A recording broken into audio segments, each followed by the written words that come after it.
دوستو پاکستان کے حالات پر جو بھی پاکستان میڈیا میں بات چیت ہوتی ہے وہ سب آپ کو تو چینل پر مل جائے گی، اس لیے دوستو چینل کو سبسکرائب کر کے ہمیں سپورٹ کریے اور بنے رہیے ہمارے ساتھ میں۔ FATF کا معاملہ جس میں پاکستان میں اب قانون سازی کی جا رہی ہے، پاکستان کو مسلسل گرے لسٹ کا سامنا ہے اور یہ پاکستان پر مسلسل تھریٹ ہے کہ پاکستان خدا نخواستہ بلیک لسٹ میں آ جائے۔ FATF financial action task force کا معاملہ جس میں پوری دنیا سے پاکستان پر پابندیاں لگائی جا سکتی ہیں کہ پاکستان میں کس طرح سے پیسہ باہر جا رہا ہے، کس طرح سے پیسہ استعمال ہو رہا ہے۔ یہ بظاہر ایک معمولی سا معاملہ ایک عام آدمی کے لیے لگ رہا ہے، لیکن اگلے آنے والے وقت میں اگر اس پر قانون سازی اور سختی کے معاملات نہ کیے گئے تو پاکستان کے لیے کاروبار کرنا بھی اور باہر آنا جانا بھی مشکل ہو سکتا ہے کہ اس کو اب تیزی کے ساتھ اس پر قانون سازی کا عمل شروع کیا جائے۔ پاکستان مسلسل اپنی کوششیں بھی کر رہا ہے۔ میں آپ کو بتاتا ہوں، یہ جو صاحب جنہوں نے شارجہ کرکٹ شروع کی، عبدالرحمن رضا، یہ $20 بھیجا کرتے تھے ہندوستان میں جہاں یہ پڑھے ہیں وہ، اور ایک مدرسے کو بھیجتے تھے، مسلمان مدرسہ۔ انہوں نے ان کی بیوی کو پکڑ لیا کہ جی آپ ٹیرر فنانسنگ کر رہی ہیں۔ اب اس طرح کی جب آپ چیزیں کرتے ہیں تو پھر آپ یہ مس یوز بھی ہو سکتی ہیں۔ اتھارٹیز کسی کو پریشر کرنا چاہے، کسی کو کجول کرنا چاہے، یہ وہ بھی کر سکتے ہیں۔ تو میں سمجھتا ہوں اس کو آپ سیپریٹ کرو، آپ بالکل جہاں ٹیرر فنانسنگ ہے اس کو پکڑو، ہم تو سارے کہتے ہیں پاکستان میں پکڑو، لیکن اننیسیسری لکونہ اور یہ لا جو اندر لے آتے ہیں اس کا مس یوز بھی ہو سکتا ہے۔ تو آئی تھنک اس کے اوپر ڈبیٹ ہونی چاہیے، بیکاز آج کی حکومت ہے، کل یہ اپوزیشن میں اگر جائیں گے تو یہ بھی اتنے ہی افیکٹی ہوں گے یا افیکٹڈ ہوں گے جس طرح آج میں سمجھتا ہوں کہ اپوزیشن بینچ سے یہ بات آ رہی ہے۔ So from a bigger perspective یہ ہونا چاہیے، کیونکہ مجھے ابھی تک یاد ہے ایک ادارہ جس کا میں نام نہیں لوں گا، ان کے اونرز کو انہوں نے یہ نیو یارک ٹائمز انہوں نے کہہ دیا یہ جی ٹیرر فنانسنگ کر رہے ہیں دبئی کے اندر۔ انہوں نے کیس لڑا، انہوں نے ان کو سو کیا نیو یارک کے اندر اور اس کے بعد اپنا نام کلیئر کیا۔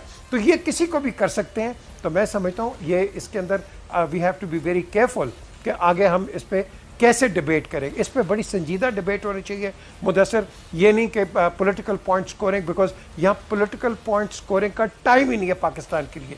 وزیر اعظم سے ہی گلہ ہو رہا ہے کہ ہمارے حلقوں کے مسائل ہیں، اور اپنے وزیر اعظم سے اب وہ گلہ کر کے کچھ لوگ اٹھ کے باہر پارلیمنٹ سے چلے گئے ہیں، تو اب تو مزید مشکل خود حکومت کو بھی ہو رہی ہے اپنے اراکین پارلیمنٹ سے نمٹنے کے لیے۔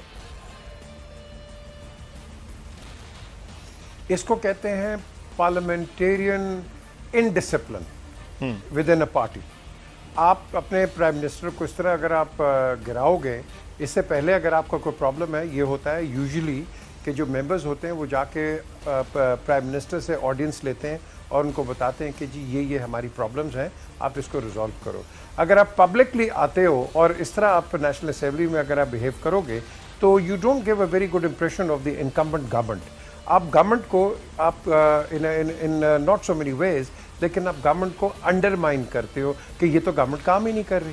تو اگر آپ اس طرح کے ایک ایٹیچیوڈ لے کے چلو گے تو اس میں سمجھتا ہوں کہ آپ وزیر اعظم کو لیٹ ڈاؤن کرتے ہو۔ This is not the way to do it. اور ابھی ہم بات کر رہے تھے لیجسلیچر کی، دیکھیں جب تک دونوں گورنمنٹ اینڈ اپوزیشن ایک پیج پہ نیشنل انٹرسٹ پہ نہیں ہوں گی تو آپ جو مرضی کر لو، یہ ایک میننگ لیس ڈبیٹ ہوگی مدثر۔ میں آپ کو ایک ایگزامپل دیتا ہوں، پچھلی گورنمنٹ کے اندر یہاں آپ کو پتا ہے کہ پاکستان میں سب سے بڑا جو ایک کرائسس ہے وہ ٹریفک کا کرائسس ہے، کیونکہ آپ کو کیا کرتے ہیں، اگر آپ بڑی گاڑی ہو چھوٹی ہو جو مرضی ہو، ایک غریب آدمی تو بیچارہ پس جاتا ہے 500 روپے دے کے، لیکن جب یہ 500 روپے کے اب آپ فائن کرتے اور پھر وائلیشنز ہوتی ہیں تو مجھے بتائیں آپ کا پھر وہ ڈیٹرنٹ کہاں گیا؟ تو میں نے یہاں سی ٹی او سے بات کی، ملک لیاقت تھے یہاں، ابھی ان کو لگا دیا ماشاءاللہ کھڈے لائن، وہاں ان سے پوچھا، انہوں نے کہا جی ہم نے پارلیمنٹیرین سے کہا ہے کہ اس کو آپ 1000 روپیہ کر لیں اوپر، تاکہ کم از کم لوگ ڈریں گے اور ٹریفک وائلیشن نہیں ہوگی۔ جواب کیا ملتا ہے ایم پی اے سے؟ وہ نہیں جی ہمارا تو ووٹ بینک خراب ہو جائے گا اگر ہم نے بڑے بڑے فائن کر دیے۔ اب آپ اس ایٹیچیوڈ سے چلو گے کہ صرف پاور میں رہنے کے لیے آپ کسی کو فائنز نہیں لگاؤ گے، باقی دنیا میں بھی ہوتے ہیں، ہر دنیا کے اندر ہے، لیکن ہم نہیں لگائیں گے کیونکہ جی ہمارا ووٹ بینک خراب ہوتا ہے۔ تو اگر آپ نے ووٹ بینک کو ہی دیکھنا ہے اس طرح، تو آپ تو ووٹ بینک کے ساتھ زیادتی کر رہے ہیں، عوام کے ساتھ زیادتی کر رہے ہیں اور پبلک سروس نہیں کر رہے۔ کہ جس کے لیے آپ الیکٹ ہو کے آئے ہیں. صحیح. تو میں سمجھتا ہوں یہ بھی بڑے لیکونز ہیں ہمارے اسمبلی کے اندر. کئی ایسے بل نہیں پاس ہوتے ہیں. کیونکہ جب ڈائریکٹلی ایک عام آدمی یا کوئی بھی شخص سٹیزن افیکٹ ہوتا ہے تو وہ کہیں گے نہیں جی یہ تو اگلے الیکشنز میں ملکی مفاد سے زیادہ ووٹر کا مفاد جو ہے وہ مد نظر ہو جاتا ہے اس وقت پارلیمان کے اراکین کے جانب سے. اچھا میں دوسرا اہم معاملہ ہے میاں نواز شریف صاحب سر واپس نہیں آ رہے ہیں اور اب عدالتوں میں بھی ان کے لیے معاملات زیادہ سخت ہو گئے کہ سرنڈر کیا جائے گا اس کے بعد ہی ہوگا. تو پھر یہ اے پی سی کچھ آپ کو لگتا ہے کہ کوئی طاقتور ہوگی حکومت پر کوئی پریشر ڈیولپ کر پائیں؟ اچھا بڑا انٹرسٹنگ آپ نے سوال کیا مدثر. میں کل ہی ان کے لائر سے بات کر رہا تھا بیرسٹر امجد ملک سے کل شام کو. تو میں نے یہی پوچھا میں نے کہا بھئی پرابلم کیا ہے میاں صاحب کی. ہمیں پتہ ہے کہ ان کا ہارٹ کی کنڈیشن ہے, ان کے ارریگولر ہارٹ بیٹ ہے, وہ جو سب کو پتہ ہے, فیبریلیٹر اندر لگا ہوا ہے. بٹ دا کوشچن از کہ یہ ان کے ٹیسٹ جس کے لیے گئے یہ کیوں نہیں ہو رہے. تو انہوں نے کہا جی کہ میں صرف آپ کو یہ بتا سکتا ہوں کہ ان کی جو کنڈیشن ہے وہ ٹیسٹ دینے کے لائق نہیں ہے. جب تک وہ فزیکلی خود ٹھیک نہیں ہوں گے ان کے ٹیسٹ نہیں ہوں گے جس کے لیے وہ یہاں آئے ہوئے ہیں. اور اس سے پہلے اگر کچھ ہو جاتا ہے تو پھر اس کے بعد آپ کہہ لو کہ آپ کے پاس ایک پولیٹیکل کرائسس آ جاتا ہے کہ اس گورنمنٹ پہ آ جائے گا کہ جی انہوں نے زیادتی کی ہے, وہ علاج کے لیے گئے تھے, یہ ہوا فلانا ہوا. پھر میں نے کہا پھر آئیں گے کب.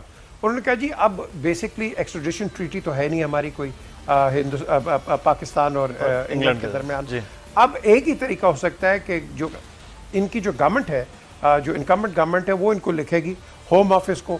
ہوم آفس تصدیق کرا سکے گا ان کے ڈاکٹرز کی کہ ہاں بھی تم بتاؤ کہ کیا ہے, کیونکہ وہ کہہ رہے ہیں یہ رپورٹس ٹھیک نہیں ہیں. لیکن دوسری وہ کہیں گے نہیں جی آپ ہی نے تو ان کو یہاں بھیجا تھا.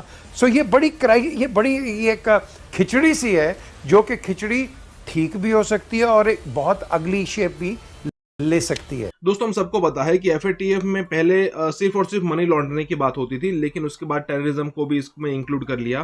مطلب جب 2001-2 میں امریکہ کے اندر جو 2 ٹوین ٹاور تھی اس کو گرایا گیا تھا, مطلب کہ وہاں پر جب اٹیک ہوا تھا اس کے بعد ٹیرر فنڈنگ کو بھی اس میں شامل کر لیا گیا. اور ٹیرر فنڈنگ کے آنے کے بعد پاکستان کا تو اس لسٹ میں آنا لازمی تھا, مطلب کہ آبویس تھا, کیونکہ جہاں کہیں بھی ٹیررزم کا حملہ ہوتا ہے یا تو وہاں پہ جو لوگ شامل تھے وہ ڈائریکٹلی پاکستان سے لنک میں آتے ہیں, اور اگر ان کے لوگ نہیں آتے تو پھر ان کا لنک کہیں نہ کہیں تو اسٹیبلش ہو ہی جاتا ہے. تو دوستوں دیکھتے ہیں آنے والے دنوں میں کیا ہوتا ہے. اگر آپ چینل پہ نئے ہیں تو سبسکرائب ضرور کیجیے گا. ملتے ہیں اگلے ویڈیو میں, تب تک کے لیے بھارت ماتا کی جائے. وندے